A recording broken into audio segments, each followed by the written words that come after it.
बारे में इंफॉर्मेशन है वो किस तरह देनी है, ये सारी बातें बिजनेस राइटिंग में आ जाती है। ठीक है जी। वीक 5 में आप लोग पढ़ेंगे ईमेल मार्केटिंग, और ईमेल राइटिंग में आप साथ पढ़ेंगे बिजनेस कम्युनिकेशन। ठीक है जी। वीक 6 में आप लोग पढ़ेंगे ट्विटर प्लस टिकटॉक। ये छोटे छोटे हैं इसलिए एक वीक में हम 2 भी कर सकते हैं। इसके साथ आप पढ़ेंगे Twitter TikTok and business documentation. Business के कौन कौन से डॉक्यूमेंट्स होते हैं, बिजनेस को रजिस्टर कैसे करवाया जाता है, किन कहाँ कहाँ जाके आपने रजिस्टर करवाना है, किस तरह के आपने सारे काम करने हैं, किन प्रोसेस से आपने गुजरना है, और क्या लीगल कॉम्प्लिकेशन है जिनको आपने टैकल करना है, सारे बिजनेस डॉक्यूमेंटेशन होते हैं। वीक 7 में हम लोग पढ़ेंगे यूट्यूब, और इसके साथ हम लोग पढ़ेंगे cargo and freight. Cargo and freight या शिपिंग, शिपिंग किस तरह की जाती है, चीज़ें लानी और मंगवानी कैसे। वीक 8 में हम लोग पढ़ेंगे सोर्सिंग, ये प्रोडक्ट आपने कहाँ से हासिल करनी है, सोर्सिंग एंड शिपिंग। ये आपका 8 वीक प्लान है इंपोर्ट एक्सपोर्ट का। ठीक है जी।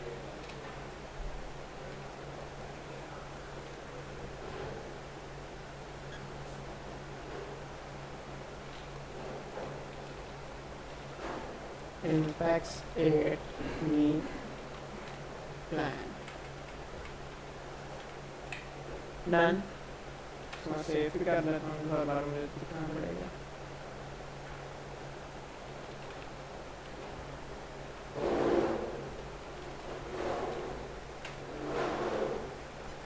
ये लो, ओके हो गया। कल हम लोगों ने बिजनेस लॉ 1 पढ़ा था, वो मैं आपके लिए रिपीट कर देता हूँ बिजनेस लॉ 1 में क्या था, और उसके साथ आज हम थोड़ा सा कैनवा देखेंगे।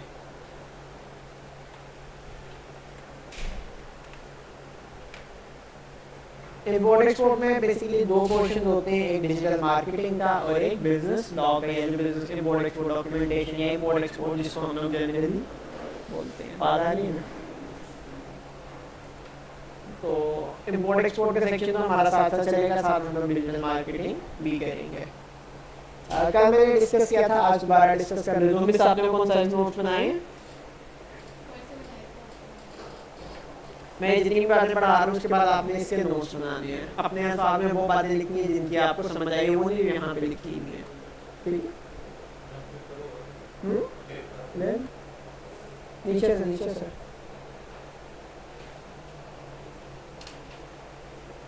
ओके हो गया। जिन बातों की आपको समझ आई है वो बात आपने लिखनी है, एंटर करनी है। अच्छा जी, पहला मैं आपसे क्वेश्चन पूछने लगा हूँ कि बिजनेस क्या होता है। हमने इससे कल पूछा था, उनका ये वाला लेक्चर हो गया। आज आप बताओ कि बिजनेस क्या होता है।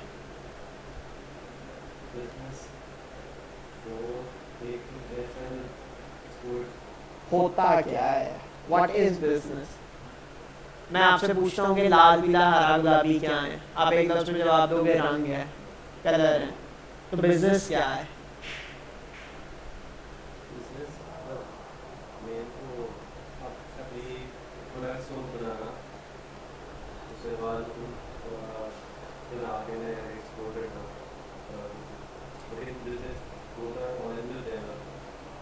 खुलासा ये है, 1000 बातों की एक बात, अगर आप किसी किस्म की ट्रेडिंग एक्टिविटी में बाय एंड सेल करते हो इस नियत से कि आपको प्रॉफिट हो, दूसरे लफ्जों में आप पैसे कमाने की नियत से जो काम करते हो वो क्या कहलाता है?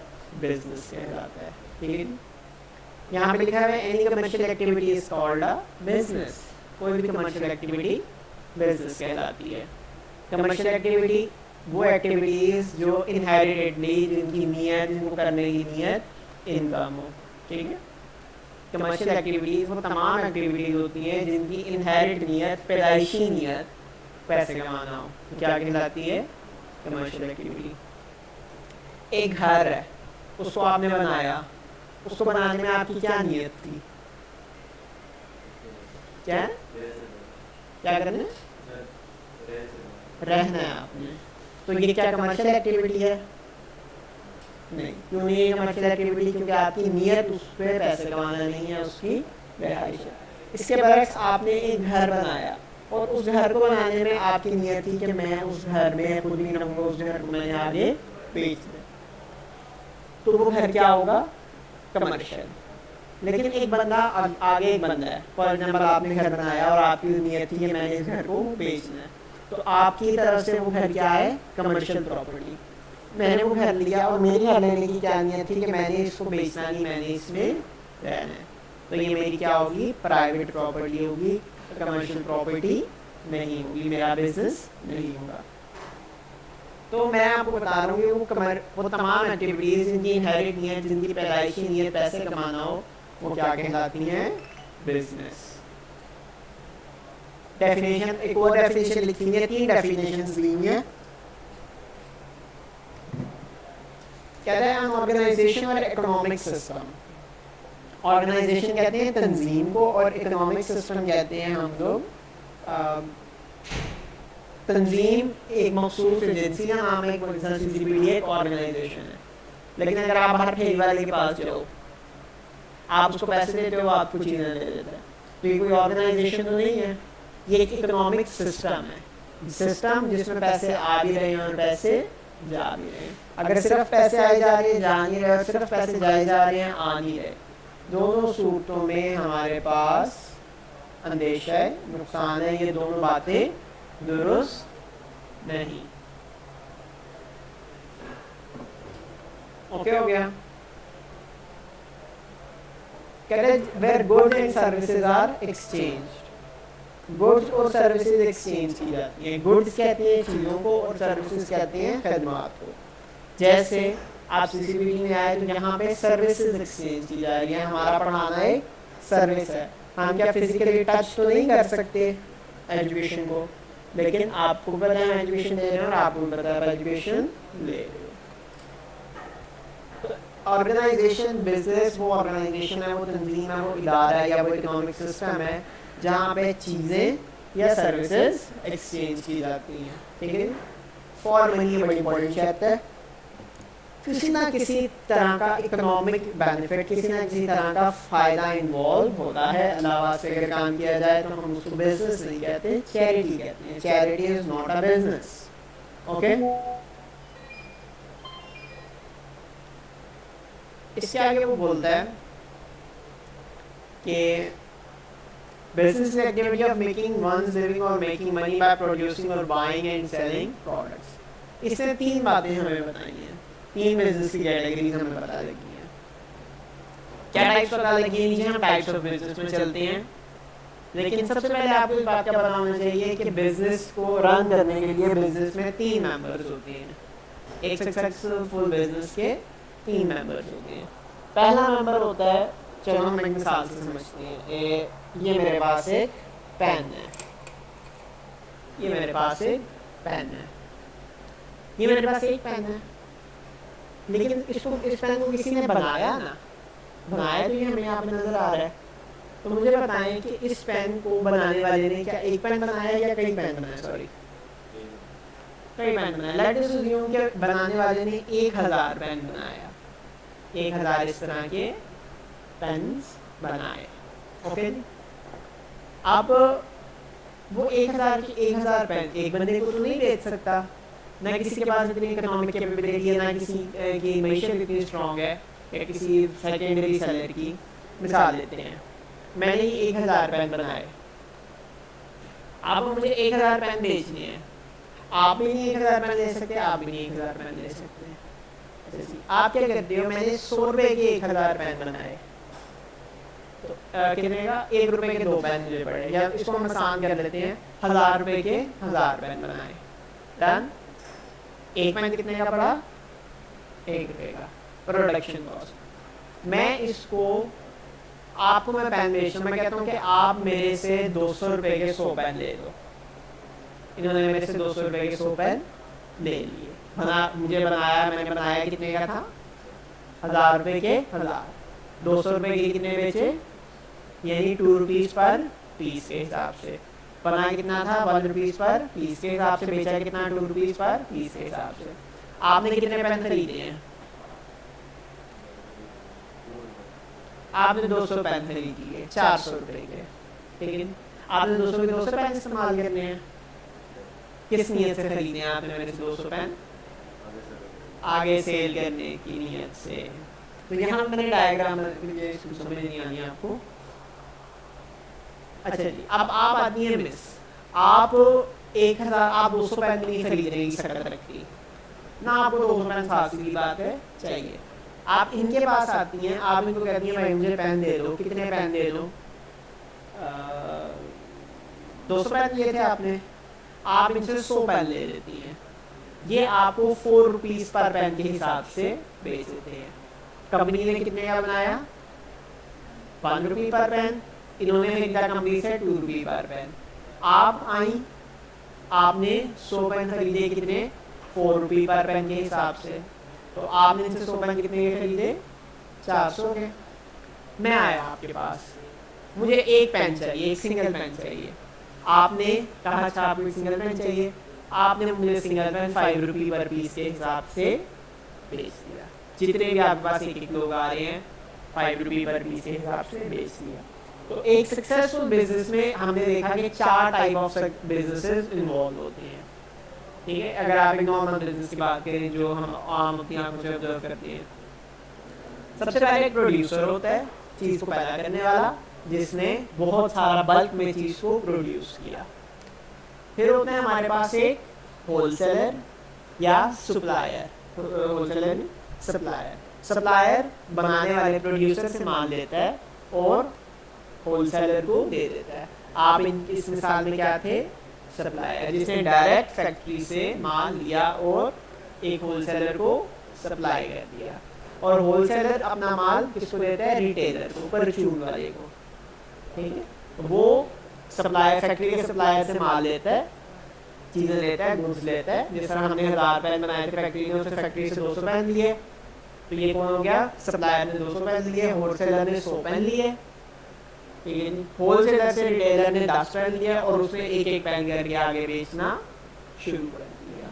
आगे बात की समझ पता लग गया एक बिजनेस में कितने मेंबर्स इन्वॉल्व होते हैं। समटाइम्स ऐसे भी होता है कि जो कंपनीज होती हैं, जो बिजनेसेस होते हैं, वो डायरेक्ट अपने स्टोर्स ओपन कर लेते हैं, जिनको फैक्ट्री आउटलेट्स कहा जाता है। कि वो बीच में होलसेलर सेकेंडरी सप्लायर्स को माल नहीं देती, वो ठग करके अपने स्टोर्स पे खुद ही माल रख देती हैं।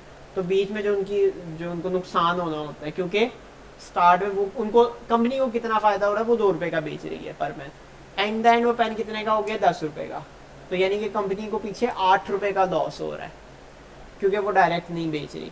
तो कंपनी क्या कहती है कि डायरेक्ट अपना स्टोर ओपन कर लेती है मार्केट के अंदर, और वो जो उसको 8 रुपये थे वो प्राइस को डायरेक्ट 2 से 10 कर देती है। वैसे उसने कितने का बेचना था 2, अब वो कितने का बेच रही है? 10 रुपये का। तो उसको प्रॉफिट ज़्यादा हो गया।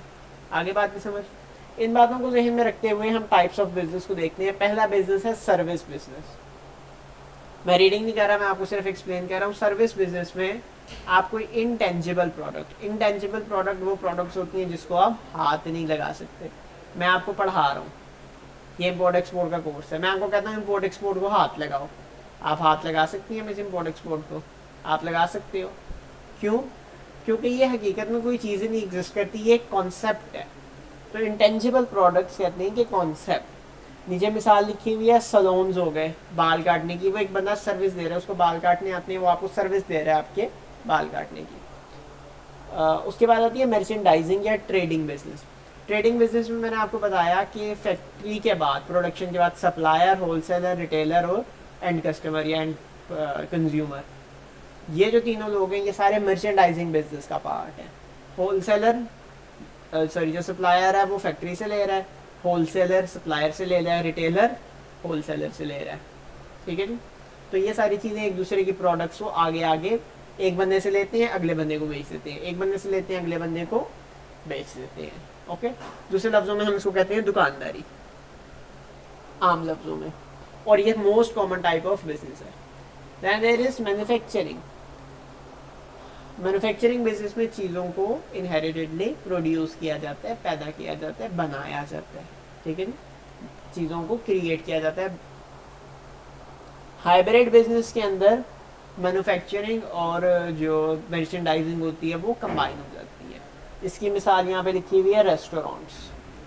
वो आपका ऑर्डर रिसीव भी करते हैं, आपको सर्विस दे रहे हैं, आपका ऑर्डर लेना उनकी सर्विस है। ऑर्डर बनाना मैन्युफैक्चरिंग हो गई, ऑर्डर सर्व करना क्या हो गया आपकी दोबारा से सर्विस, और देन क्योंकि आप उनने जो ऑर्डर आपने चीज़ बनवाई आप उसके पैसे देते हैं, तो दैट इज़ मर्चेंडाइजिंग। वो आपकी चीज़ अपनी चीज़ आपको बेच रहे हैं, अपनी चीज़ हो गई। या जो बनाई बनाई रेडीमेड चीज़ें होती हैं, फॉर एग्जांपल अगर आप किसी रेस्टोरेंट पे जाओ तो वो आपको कोक की बोतल सर्व करते हैं, तो वो तो किसी से लेके किसी को बेच रहे हैं ना, तो वो क्या हो गई मर्चेंडाइजिंग। ओके, पांचवी कैटेगरी आती है हमारे पास फ्रेंचाइज की। फ्रेंचाइज में क्या होता है, फ्रेंचाइज में क्या होता है, मैकडोनल्ड्स है, मैंने एक रेस्टोरेंट ओपन करना है, मेरे पास पैसे हैं लेकिन मुझे शक है कि मेरा रेस्टोरेंट ना चले, तो मैं क्या कहता हूँ, मैं कहता हूँ मैकडोनल्ड्स तुम बहुत अच्छे हो, तुम इस तरह करो, तो मुझे अपना ना नेम यूज़ करने दो, मैं तुम्हारे नाम से ना अपने इलाके में रेस्टोरेंट ओपन कर देता हूँ।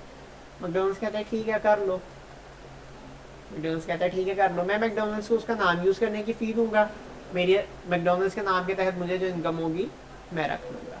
तो फॉर एग्जांपल ये CCPD है, आपके एरिया में आप कहते हो कि बहुत सारे स्टूडेंट्स हैं वो इतनी दूर नहीं आ सकते, कहाँ से आते हो? देखिए पूरे से तो इतनी दूर नहीं है, बट वट हम लोग एज्यूम कर लेते हैं कि एक बंदा वो आता है समड़ियाल के पास से, समड़ियाल से रोज़ाना स्टूडेंट यहाँ पे नहीं आ सकते, तो बंदा कहता है कि भाई आप हम मुझे ना अपना नेम यूज़ करने दें, तो मैं आपको इस नेम के प्रॉफिट देता रहूँगा, या हम उसको पार्टनर बनेंगे या वट जो भी उसके साथ डील होगी, तो ये हमने उसको क्या दे दी, फ्रेंचाइज। ओके, डायरेक्ट बिजनेस की मलकियत हमारे पास रही, लेकिन उसके पास ये अथॉरिटी होगी कि वो हमारा नाम खुद इस्तेमाल कर सके और उससे प्रॉफिट पैसे कमा सके। अच्छा जी, यहाँ तक तो कल की भी बातें थी, मैंने दोबारा रिवाइज करवा दी क्योंकि आज आपका फर्स्ट डे है। आज हम लोगों ने पढ़नी है टाइप ऑफ बिजनेस कंपनीज। अब मैं और आप हम सारे बिजनेस कर रहे हैं, लेकिन बिजनेस करने के लिए हमें कोई ना कोई ऑर्गेनाइजेशन रजिस्टर करवानी हो। या मैं आपको इसकी मिसाल देता हूँ, मैं कहता हूँ कि भाई जिन मैं पढ़ रहा हूँ, मैं मैट्रिक कर रहा हूँ, आपका नेक्स्ट क्वेश्चन मेरे से क्या होना चाहिए, कौन से स्कूल से कर रहे हो? मैं इंटर कर रहा हूँ, कौन से कॉलेज से कर रहे हो?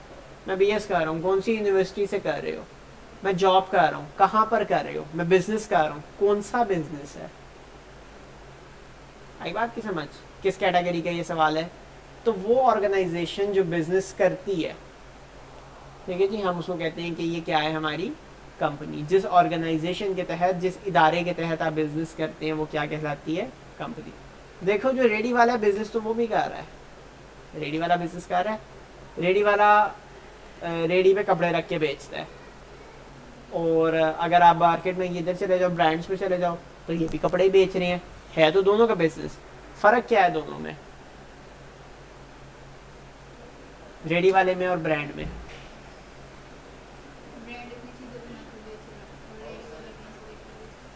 एक डिफरेंस ये भी है,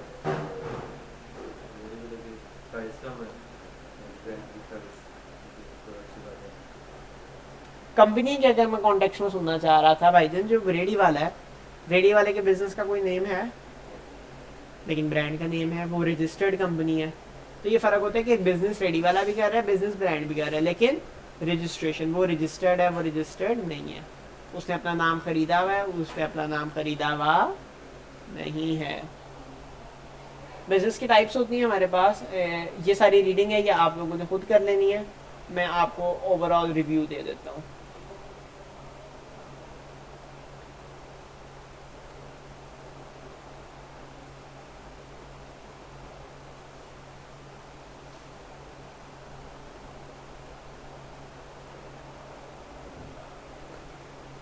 सोल प्रोप्राइटरशिप मोस्ट कॉमन है, एक बंदा इसमें मालिक होता है, एंड ऑफ द कन्वर्सेशन। मालिक मर गया, बंदे कंपनी मर गई, कंपनी मर गया, मालिक मर गया, दोनों सूरतों में बंदा और कंपनी अलग अलग कंसीडर नहीं किए जाते, ठीक है जी। सबसे most common type of company, ज़्यादातर लोगों ने कंपनीज को सोल प्रोप्राइटरशिप में ही रजिस्टर करवाया होता है। आप लोग भी जब अपनी कंपनी स्टार्ट करेंगे तो फर्म से या सोल प्रोप्राइटरशिप से ही स्टार्ट करेंगे, ओके जी। इसमें आप अपनी कंपनी के तने तनहा मालिक होंगे, कोई बंदा आपके जो कंपनी है उसका शरीक नहीं होगा। बिला शराकत गैर आप अपना कारोबार करेंगे। हाँ, आप किसी को नॉमिनेट कर सकते हैं कि अगर मैं मर जाता हूँ या मेरे बाद या कुछ हो जाए तो आप वसीयत कर सकते हैं, विल छोड़ सकते हैं कि मेरे बाद इसकी कंपनी को फलां बंदे को हैंड ओवर कर दिया जाए। आगे आती है SMC, single membership company. Single membership company में सोल प्रोप्राइटरशिप की तरह ही है, एक बंदा बिला शराकत गैर कंपनी का मालिक होता है। लेकिन चलो कल मैं आपको कॉन्सेप्ट बनाऊंगा शेयर्स का, शेयर्स क्या होते हैं और वो कैसे काम करते हैं, तो फिर ये जो एसएमसी है आपको फिर बेहतर समझ आ जाएगी। पार्टनरशिप में क्या होता है कि हम लोगों ने कंपनी स्टार्ट करनी है, तो हमें कंपनी स्टार्ट करने के लिए चाहिए 100 रुपये। मेरे पास 20 रुपये हैं, आपके पास 20 रुपये, मिस के पास 60 रुपये हैं। हम तीनों पैसे इकट्ठे करेंगे, 100 रुपये करेंगे और कंपनी को स्टार्ट कर लेंगे। तो ये हम लोगों ने एक पार्टनरशिप बनाई। लिमिटेड लायबिलिटी पार्टनरशिप, ये भी पार्टनरशिप की तरह ही होती है। तफसीलात में जब कल शेयर पढ़ाऊंगा आपको बेहतर समझ आ जाएंगी, लेकिन अभी ओवरव्यू जान लें कि पार्टनरशिप में वो नफ़ा और नुकसान के बराबर के शरीक होते हैं। पार्टनरशिप में नफ़ा और नुकसान के बराबर की शरीक है। लिमिटेड लायबिलिटी पार्टनरशिप में क्या होती है कि नुकसान या अंदेशा नुकसान, दो चीज़ें होती हैं, ठीक है। डैमेज या डैमेज इंटेंट, आपको डैमेज हो गई है या डैमेज हो सकती है, पॉसिबिलिटी ऑफ द डैमेज, ये दो चीज़ें होती हैं। पार्टनरशिप में तीनों पार्टनर्स में बराबर डिवाइड होती है, और लिमिटेड लायबिलिटी में सिर्फ कसूरवार के ऊपर ही सारा मलबा गिरता है। इसकी अगर मैं मिसाल से समझाऊं तो इन केस अगर कंपनी के पास 1000 रुपये थे, 1000 रुपये चोरी होती हैं, तो वो जो 1000 रुपये का लॉस है वो सारों में तकसीम होगा। लेकिन अगर LLP है, लिमिटेड लायबिलिटी पार्टनरशिप है, तो 1000 रुपये चोरी हुए हैं, तो वो जो 1000 रुपये की चोरी है उसका जिम्मेदार सिर्फ और सिर्फ वो इदारा है या वो बंदा है जिसके पास वो 1000 रुपये रखवाए हुए थे। तफसील नहीं है कि अब आपको समझ आ रही, नो प्रॉब्लम, कल जब शेयर्स का कॉन्सेप्ट आप पढ़ेंगे फिर समझ आ जाएगी। प्राइवेट लिमिटेड और पब्लिक लिमिटेड, प्राइवेट लिमिटेड में मखसूस लोग शेयर खरीद सकते हैं और पब्लिक लिमिटेड में खास लोग शेयर खरीद सकते हैं। कॉपरेशन वो होती है जो टैक्स पे करती है, और कोऑपरेटिव एक NGO की टाइप होती है, नॉन गवर्नमेंट ऑर्गेनाइजेशन होती है। ये ऑफिशियल नहीं होती, 10-12 लोग होते हैं वो मिलकर काम कर रहे होते हैं, लेकिन वो सारे एक दूसरे से कानूनी तौर पे जुदा जुदा होते हैं। कॉर्पोरेशन में वो कानूनी तौर पे इकट्ठे होते हैं, कोऑपरेटिव में वो इकट्ठे तो काम कर रहे होते हैं लेकिन कानूनी तौर पे जुदा जुदा होते हैं। NGO नॉन गवर्नमेंटल ऑर्गेनाइजेशन है, ये फलाह व बहबूद के इदारे होते हैं। ये किसी किस्म का टैक्स पे करते हैं नहीं करते, अगर करते हैं तो बड़ा ही नेग्लिजिबल किस्म का टैक्स पे करते हैं, ना के बराबर टैक्स पे करते हैं। ओके जी, ये 9 कंपनी की टाइप्स हैं। मैंने आपको ये ऊपर वाला नहीं एक्सप्लेन किया, ये सिंपल रीडिंग है, आप इसको रीडिंग कर लेंगे, आपको इसका आइडिया हो जाएगा। कल मैं आपको एक्सप्लेन करूँगा शेयर्स को, ठीक है जी।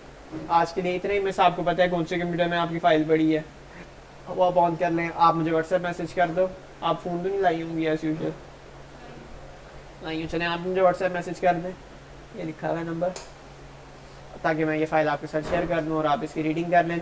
पढ़ के जो बात आपको समझ आई है उसके आपने नोट्स बना